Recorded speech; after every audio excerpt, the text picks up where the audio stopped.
baby, lo que pasó es que dejé de hacerte caso. Ya superé este atraso y de momento empecé a conocerme. Todo esto es sinceramente raro. سلام بچه‌ها، بالاخره شهر طولوم رو ترک کردم، اومدم کنکون، اونجایی که فرودگاه اومده بودم. بله اومدم پیش تاکسی، دقیقاً همینجا بود من تاکسی گرفتم و کیف پولم رو گم کردم و گفتم دیگه من کارت بانکیمو، آب بانکو، کریدیت کارتامو اصلا کنسلش نکردم، میتونستم ببندمش که کسی استفاده نکنه، سوء استفاده نکنه، ولی این کارو نکردم چون واقعا احتیاج داشتم بهش. و از اون طرفم دیدم که واقعا استفاده تا امروزی که الان من اومدم میشه 5 روز میگذره کسی هنوز استفاده ازش نکرده. این خبر خوبیه. حالا دو حالت داره، یا کیف پول رو پیدا کردن گذاشتن واسم کنار، یا اینکه اصلا ندیدن هنوزم پشت ماشین افتاده. ممکنه هم چیزی هم باشه، شاید اصلا واقعا پیدا نکرده باشم، نمیدونم حالا چیه. اومدم اینجا با استرام میگن که 2-3 ساعت دیگه اون گروهی که تو اومده بودی و چون بعد از ظهر بود الان ظهره میان، از اونها بعد سوال کنم. امیدوارم که کیفم پیدا بشه. هیجان دارم ببینم که واقعا چه بلایی سر کیف اومده. بعد وقتی میدونین چیه، اینجا 100 تا کمپانی تاکسی هستش و من واقعا الان اسم اون تاکسی که گرفتیم چی بود، اون رسیدی هم که به من دادن و گوشم تو همون کیفی که گم شده. واسه همین هیچ اسمی اصلا نمیدونم چه اسمی داره، واقعا این سختش میکنه کارو. 6.5 hours later. آقا من 3-4 ساعتی بود اینجا منتظر بودم، بالاخره اون یارو رو پیدا کردم، راننده تاکسی، نه اون که رئیس اینجا بود، با خوش شانسی و میگه کیفم توی یکی از این آفیساشونه، بعد سوارشین بریم. امیدوارم واقعا همینجوری باشه. حسی داشتم که پیدا میشه ولی هنوز سراسر مطمئن نیستم. ببینیم که چی میشه، واقعا خودم شک دارم. به من گفتن کیف تو آفیس، بعد بری اونجا با این دوستا برداری بیاری، پول تاکسی بعد حساب کنی. گفتم اوکی. نگو آفیسشون کلا یه شهر دیگه است، 50 دقیقه 1 ساعت ما رانندگی کردیم تو رسیدی به این شهر.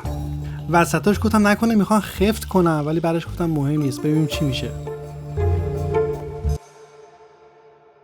بچه‌ها شاید باورتون نشه کیفو پیدا کردم. خودم باورم نمیشد. دیدی گفتم امید دارم و حس خوبی دارم، واقعا همینجور شد. و همونجا وایسادم اونجا، اون اکیپی که واسه اون تیم تاکسی بودن، چون خیلی اونجا کمپانی تاکسی زیاده، بعد این اکیپ نبودن. من دیگه 4 تا آدماش قیافش زدم یارم بود دیگه. آقا ما هرچی وایسادیم پیدا نشد تا بقیه اومدن سوال کردن. واقعا دم بلبکس مکزیک گرم حسابی گل کاشتن، کمک کردن. یکیشون گفت صبر کن من فکر کنم چیزی میدونم، رفت پرسید، منو برد دقیقاً پیش اون یارویی که من میدونستم کیه. نگو این یارو تایمی که کار میکرد تو ماشین گرفت خوابیده و رئیس بود، گرفت تو ماشین خوابیده، من ایک وایساده بودم منتظر. حالا بگذاریم خیلی طولانیه. من تصمیم گرفتم که این من درسی که گرفتم این سری مثلا این بودش که همه کریدیت کارتامو توی یک کیف نذارم، این وقت بذارم تا یهو به مشکل نخورم. حالا بگذاریم. خلاصه رفتیم یه شهر دیگه، من کیفو تحویل گرفتم، همه چی هم کامل توش بود. دمشون گرم.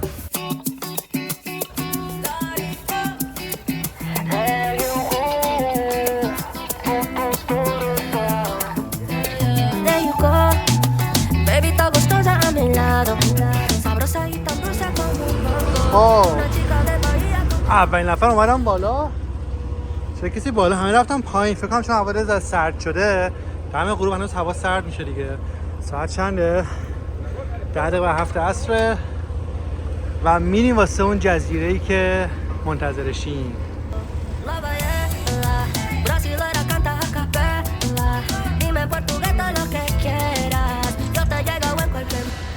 یه طبقه بالاتر هم داشت من ندیده بودم، الان اومدم بالا. از کنکون به اون جزیره که الان میخوایم بریم چراغاش معلومه دیگه، هر فکر کنم 1-2 ساعت این کشتی میره میاد فریه دیگه، یعنی بلا فاصله این میره بعدی میاد.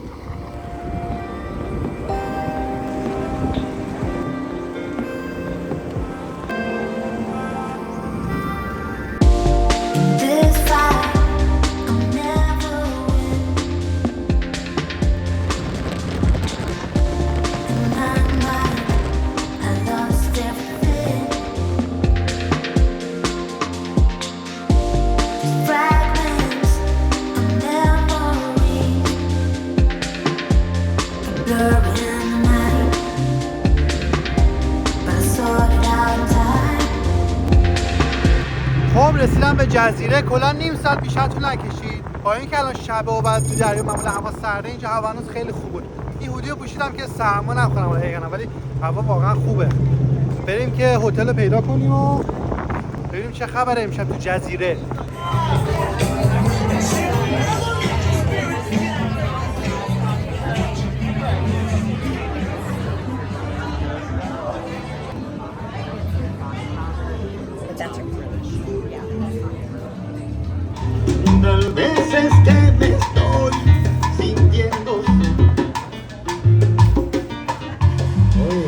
این نمای بیرونی هاستله و این وقت فکر کنم میخوره به دریا فلان باشه کنم این که تاریکه.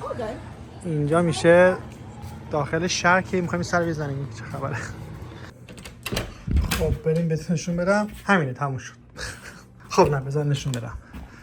از هم به خدمتتون اینجا یه ذره داستانش فرق میکرد. میبینید کلا این اتاقو دارم بدون همون دستشویی، ولی خب AC هست، یعنی اینجا کولر داریم، یه فنم داریم، ویو هم احتمالاً داریم. الان که شبه ویو میخوره به حیاتی که برعکس هستن. کل داستان همینه. خب حالا چرا اصلا من اینجا رو انتخاب کردم؟ بچه‌ها من معمولا همین چیزا رو اتفاقی پیدا می‌کنم، غیر از اون روزه اول هفته اول بقیه چیزا دیگه اتفاقی. مثل همینجا اونایی که خب ویو خیلی خوبی داشت قیمتش خیلی گرون بود. حتی یه هتل خیلی خفن پیدا کردم که قیمتش واقعا گرون بود، شبیه مثلا طرفای 600 700 دلار، ولی واسه اینکه سفر من طولانی بود مدیریت کنم توی این قیمتا دیگه. اینجا تقریبا واسه 2 شب 240 دلار در اومد که مثلا 30 دلارش یا 50 دلارش فقط تکس و مالیات. اگه تو سفر قبل نگاه کرده باشین خیلی از این تخت‌ها استفاده کردم و خیلی خب کمک کرده به من اینکه با آدم‌ها آشنا بشم و اینکه خب تو هزینه هم خیلی صرفه‌جویی کنم. این سری گفتم بذار یه اتاقش امتحان کنم، اگه خیلی باحال بود نگه می‌دارم، اگه نمیام اون تخت‌ها رو میگیرم. حالا در آینده به کمک شما اگه بتونیم اسپانسر بگیم میتونیم هتل خیلی خفن‌تری هم بریم نگاه کنیم دیگه. همیشه قدم به قدم. من یه استراحت بکنم که دیگه واقعا مردم امروز. کیفمو پیدا کردم و کلی دوندگی حرفا تازه رسیدم اینجا. یه 10 دقیقه رو استراحت کنم، میخوام تو شهرم دوباره بگردم بهتون نشون بدم چه خبره. فعلا اینجا رو چی گذاشته به عنوان مثلا خوش اومدگویی آب نبات دارن و دوستا آب نبات دارن، 2 تا هم حوله دارن، یه ولکام درینک هم دارن که مثلا فردا بری یه درینک مجانی میزنه. حالا ببینیم چی هستش فردا مشخص میشه. و اینجا یه چراغ داره، دیگه چی داره؟ لباساتو میتونی اینجا میز می‌کنی و همین دیگه. 2 تا عکس مورد دارم اینجا گذاشتن، نمیدونم چرا واسه پسر ماجرات الان توی این اتاق تنها. چه وضعشه؟ اینجا پر از موتور و چرخ و این چیزاست که واسه اجاره هستش میشه. احتمالاً که اینا رو میگیریم، اینجا رو این موتورا رو گرفتیم، رفتیم کل این جزیره رو گشتیم. کلی کار اتفاقای باحال میتونه بیفته، ولی تو روز خب خیلی قشنگ‌تره. فعلا الان نایت لایف و زندگی تو شب ببینیم چه خبر، رستورانا چه جوریه، چی به چیه. به چه بوی خوبی میاد، چه غذای خوشمزه میشه اینجا خورد. پر از بار اینجا، پر بار و رستوران.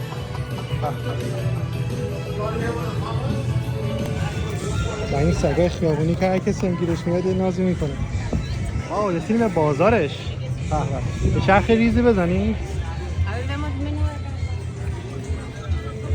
چه رستوران قشنگی.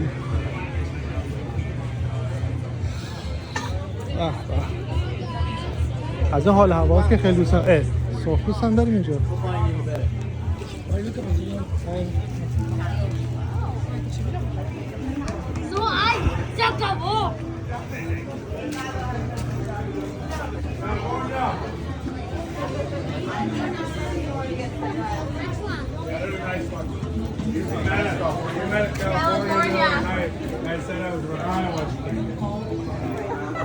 پیرمرد پیرزنه بازنشستم که الان دیگه پولاشون رو جمع کردن میان، خیلی بیشتر پیرمرد پیرزنه اتفاقا میان برطرف جوونایی که سفر ارزون میکنن و پیرمرد پیرزنایی که سفری گرون میکنن.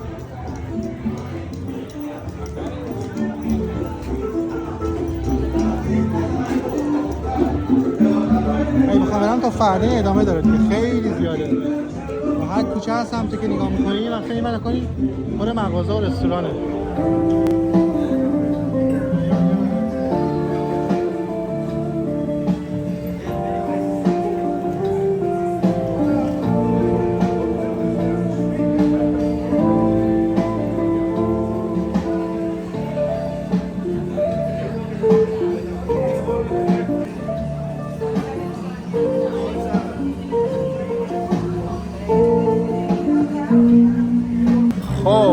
پیتزا بخورم که خیلی وقت هوس کردم. یه پیتزایی که نمی‌دونم چیه سفارش دادم ولی چقدر باحاله. 4 چیز مختلفه. قارچ داره، مارچوبه داره، یه بعد کالباس داره، چیه زیتونه، بعد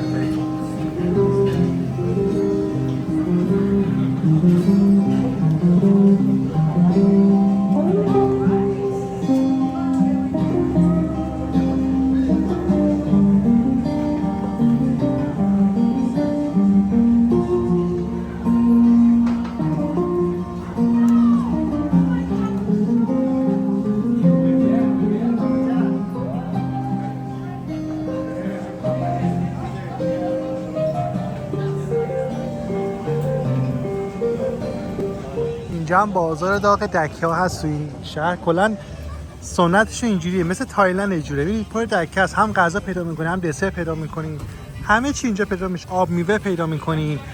و من اینو گرفتم واسه اولی بار. می‌خواستم پفک مکزیکی امتحان کنم و بالاخره بهش رسیدم. قیمتش بهتون میگم خیلی جالبه. قیمتش فقط 30 پسوس میشه. حساب کردن $1.75 دلار آمریکایی دارم میگم. قیمت این پفک خیلی بامزه است. دوستش مزه‌ش بزنم همین امتحان کنم چجوریه دیگه. نه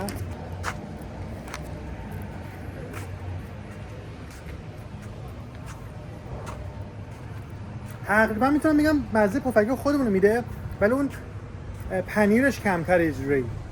پشت سر هم میبینین نیروی کماندو و پلیس همیشه در حرکت میکنن. امنیت شهر و جزیره کلا اینجا برقرار کردن. یعنی بهترین کارو کردن واسه اینکه توریست احساس امنیت کنه، راحت بیاد اینجا بگرده بدون که دغدغه چیزی داشته باشه. این کارشون خیلی خوب بود. یعنی قشنگ همه جای شهر و این سمت مکزیک توریستی از شما رفتن واقعا احساس امنیت کردن. اینش خیلی خوب. یه نکته مهم دیگه کسایی که این سمتا میان میشه با پول دلار آمریکا هم خرج کرد، ولی بهتر این که از همین ATM های اینجا یه با کارت بکشین، یه مقدار پسو زیاد بگیرین و اونو خرج کنین. یعنی درسته که الان همینم میگرفتم ممکنه به دلار تبدیل میکنه به میگفت، ولی در کل یه مقدارش میره تو پاچتون.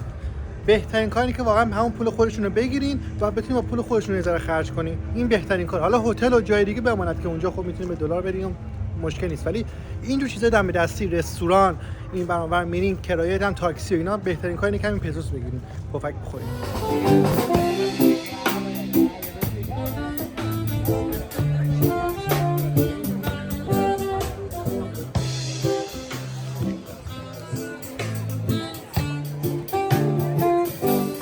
یکی از دلایلی که من این هاستل انتخاب کردم به خاطر لوکیشن خیلی خوبش بود. اینجا الان لایو موزیک بود، دیدیم دیگه. استخر داریم. از اینا که بگذریم محوطه رو میریم، یه ذره تاریکه. این هر گوشه که نگاه چند نفر نشسته دارن اشغال میکنن، با هم دیگه صحبت میکنن، هنگات میکنن. یکی داره اینور موزیک گوش میده. حالا روزش هم میام اینجا رو میبینیم، ولی فهم شبش رو بتونم استحالش رو بدم. اگه صدای باد بذاره اینجا دریاست.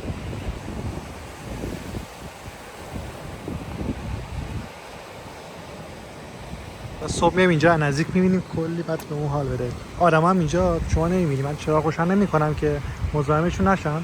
اینجا همین دراز کشیدن کنار دریا دارن حالشو میبرن. جاتون خالیه سر.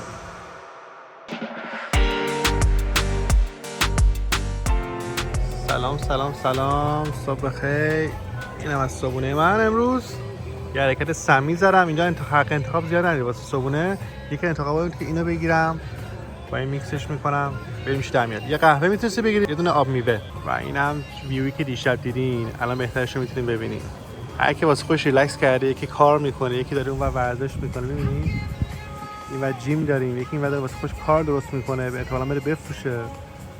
اینورم دریا، یکی هم داره اونجا حال میکنه واسه خودش.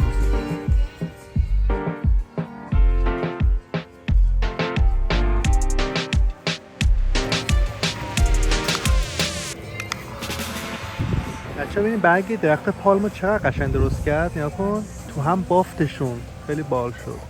چه حالی میکنه این سگه واسه خودش، کل ساحل داره میگرده حال میکنه.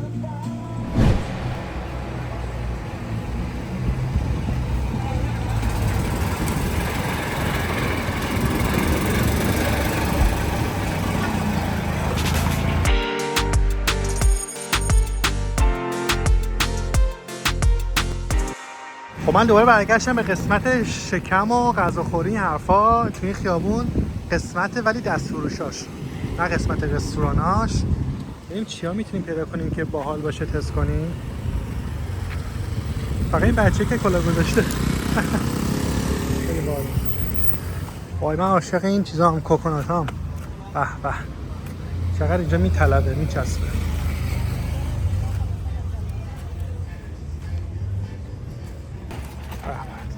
یخچال داره میده.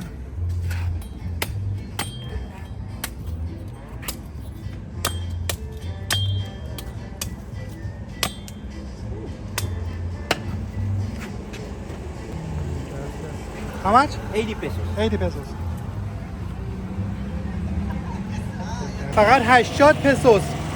یعنی تقریبا 4.5 دلار و شاید هم مثلا 3.80 اینا واسه یورو.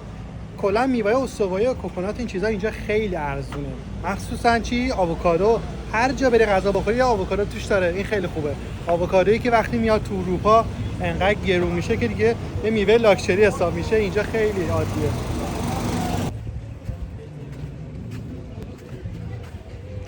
به به، تو این هوای گرم 25-6 درجه‌ای که آفتاب داره مستقیم میزنه، کوکونات خنک خیلی چسبه. یه چی تو مایه اختر بهشت خودمون میشه. اینجا هم به نظرم این دکه تاکوهای خوشمزه‌ای داشته باشه. خواهیم امتحان کنم. می‌بینی چقدر توی شهر از این موتور هستش؟ اینا ماشینای گلف دست. ولی تو شهر پره. نماد این شهر شده یه جورایی. حالا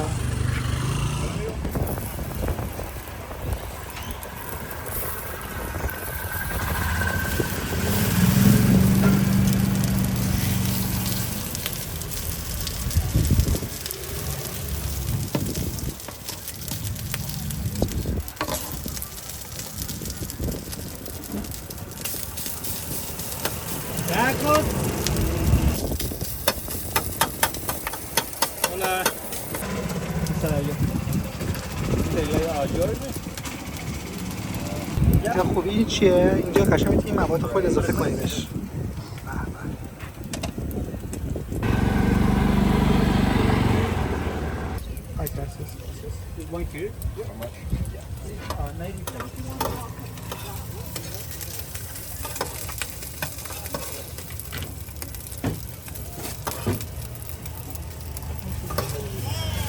Hey.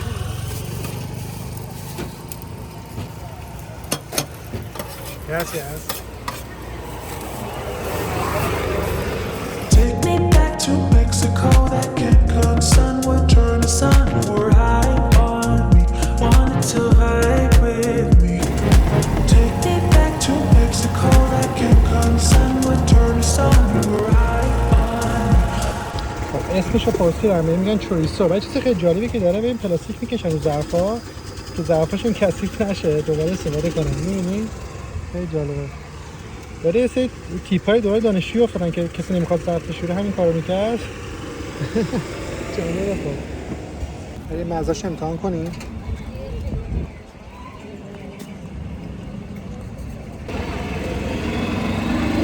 چقدر میچسبه اینجا. حالا لوکیشن من کجاست؟ نه همچین جاییه. دو تا صندلی پلاستیک گوشه کنار خیابون داره کارشو میکنه. اینم ظرف پلاستیک. No coco. No coco. No coco. Sorry. Okay, it's okay. More water. Yeah, gracias. Agua. آقا فهمین چی شد؟ کوکوناتی که خوردم معمولا اینجا میدید وسط خارج میکنن اون توش هم بخوری دیگه. این نداشید. اینقدر تازه تو تون میچینن نمیدونم اصلا این ذره رشد کنه این آرگیل بیچاره. حالا اصلا این قسمت ما نشد. بعد ببینیم چی میشه. کلا من یه هدف دیگه هم که دارم از این دستفروش‌ها و این دک‌ها بیشتر خرید میکنم تا مغازه‌های لاکچری و اینا، حالا علاوه بر این که خوشمزه‌تر هم هست به نظر من، اینه که حمایت کنیم ازشون. خب اینا خیلی دستشون تنگ‌تر از نسبت به اونی که مثلا یه مغازه لاکچری رستوران داره. اوکی آدم یه بارم میتونه اونجا جا بره، ولی بیشتر از اینا بتونه خرید کنه کمک میشه به این محلی‌های این شهر که اونا هم رشد کنن دیگه. و غذاهاشون هم خیلی خوشمزه‌تره. از عجبش هم این چیه، رد میشه یهو سرخپوست جلوت ظاهر میشه. خلش هم میکنه راه میره.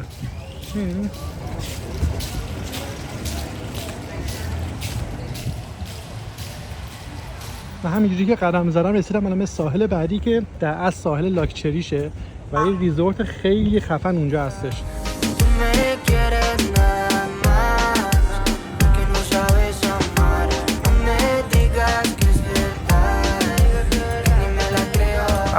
رسیدیم به این آب خوش رنگ. چقدر رنگش قشنگه. واو. تو اینه که تا دیدم اینجا بهترین رنگو داره این ساحل. سرخپوستم که داره عکسشو میگیره. بعدن کارش اینه دیگه، درآمدزایی میکنه معکوسی. ولی چقدر گرمش میشه تو این هوا.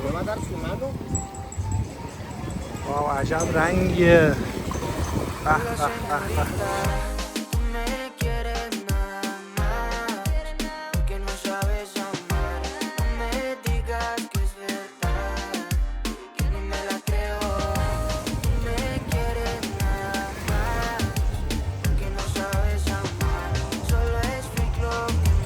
خدا بیان قبول کنین تو این هوا خیلی سخت من بشینم تو اتاق ویدیو ادیت کنم آماده کنم، واسه همین یه ذره عقب میفته.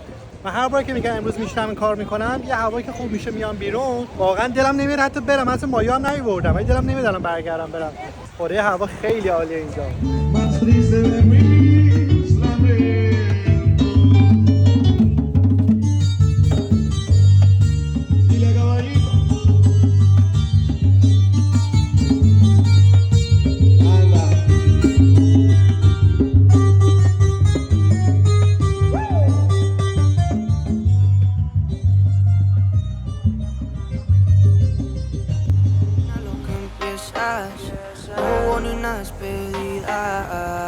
Termina lo que empieza y te crees mucho, es que estás perdida. Esto es como un rompecabezas, porque no le encuentro salida. No lo sé, oiga señorita, tú me quieres nada más, porque no sabes amar. اینجا خیلی باد میاد. فقط بگم که من اینو گرفتم، اولش گفتم چند، گفت 100 پزوس. گفتم 100 تا، گفت 80 تا مای فرند. بعد گفتم 80 تا، گفت 70 تا. دیگه بیشتر از این نخواستم تخفیف بگم وگرنه تا 30 تا هم شاید جا داشت بیای، ولی خب گناه داشت، کارش فقط همین بودش. براتون خرید.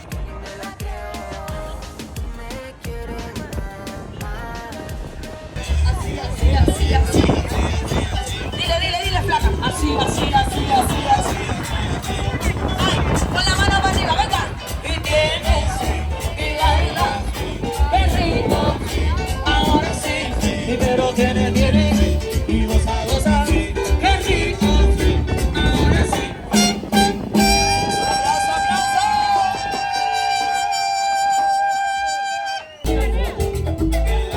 Si tú me das tu calor, quédate otra vez, quédate toda la noche, quédate otra vez, quédate más en las 12, quédate otra vez, que mi corazón no olvida, mi corazoncito se olvida, se va,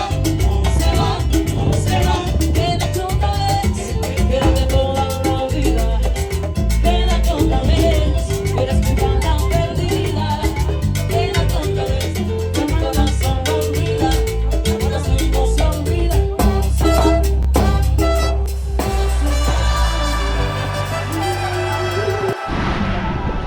خب بریم تو بریم چجوری آب اینجا.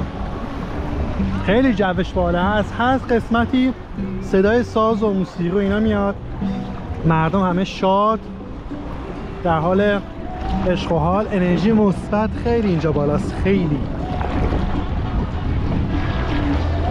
من دارم میرم جلو. چیزی که فهمیدم تا 100 متر 200 متر که جلوتر میری ارتفاع همین اندازه هستش که من دارم راه میرم، بیشتر نمیشه. مثل قایقای تفریحی هم اونجا وایسادن. بریم نزدیکترش ببینیم چه خبر اونور. رنگ آبو داریم. ساحلش که کلا شنای سفیده، همین که خوش رنگش کرده.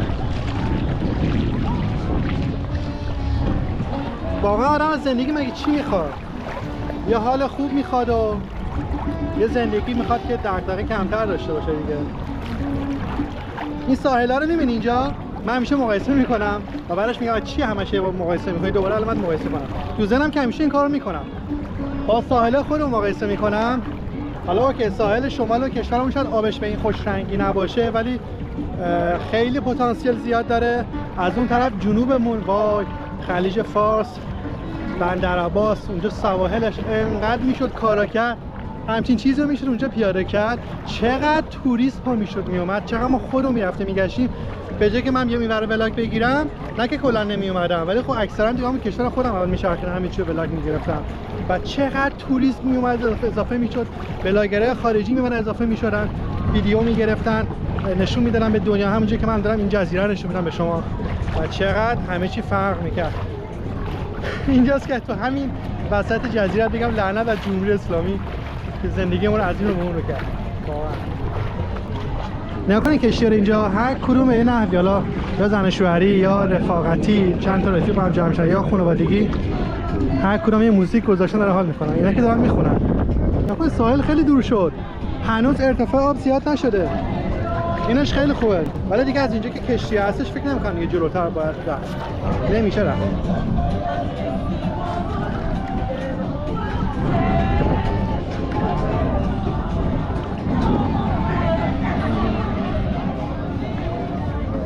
فقط این پسره که تو این 10 سانت عمق آب همچین فاز چیز گرفته، غواصی گرفته، انگار این زیر اصلا کوسه پیدا میشه، سفره ماهی پیدا میشه.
ببین چی شده.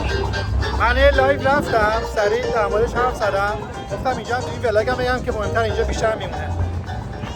زندگی اصلی اینه، فقط زندگی اصلی اینه، هیچ چی دیگه نیستش. یعنی اگه هر کشوری که هستی، حالا بیشتر منظورم کشور خودمونه، اگه میبینی که فقط ما رو تو غم و غصه و بدبختی نگه می‌دارن، دلیلش واسه اینکه بتونن مردم رو بهتر کنترل کنن. مگه نه زندگی اصلی اینه که مردم اینقدر شاد باشن که دیگه اصلا هر چی غم و غصه هم داشته باشن، مشکلات زندگی داشتن فراموش کننده است. وگرنه کیه که بدون غم و غصه باشه؟ الان نصف اینا که اینجا هستن شاید مشکلات خوش داشته باشن. مردم مکزیک هم اینقدر آدمای مایدار و پولدار نیستن که بگن وضعشون عالیه و همه چی براهه، ولی چقدر روحیه‌شون شاده که میتونن با مشکلات دست و پنجه نکنن. اصطلاحاً این قشنگه. زندگی اصلی خلاصه اینه.